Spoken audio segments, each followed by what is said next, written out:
ایک چیز ہوتی ہے پیشنس، یعنی صبر.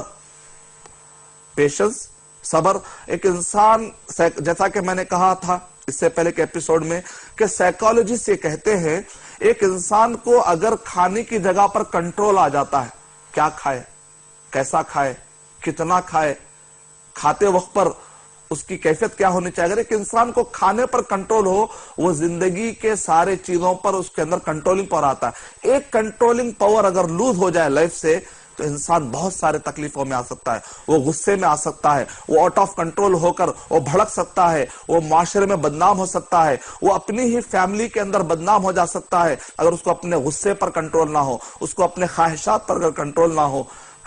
اگر اس کے اندر مس مینجمنٹ آف منی کا، یعنی کہ پیسوں کا اس کے پاس صحیح طور پر کنٹرول نہ ہو کہ کس طریقے سے پیسہ کہاں پر کیسے خرچ کیا جائے، اپنے خواہشات پر اگر کنٹرول نہ ہو تو انسان دنیا میں تو کیا اپنے فیملی میں اور اپنے گھر کے اندر بھی بدنام ہو کے رہ جاتا ہے.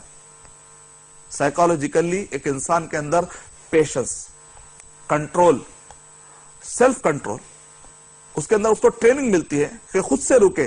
کوئی آدمی اس کو نہ بھی رکائے تو اکیلے میں بھی پیاس ہو رہی ہے، پانی کہ اس کو پیاس لگ رہی ہے، بھوک لگ رہی ہے، کوئی دیکھ بھی نہیں رہا ہے، سیلف کنٹرول. بیہیویئرل کانسیپٹ، اس کے بیہیویئر کے اندر چینجز آنا.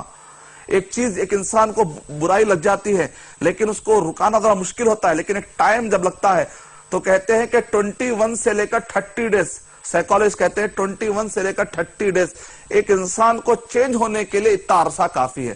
رمضان مبارک کا مہینہ کتنا ہوتا ہے؟ 29، 30، الحمدللہ.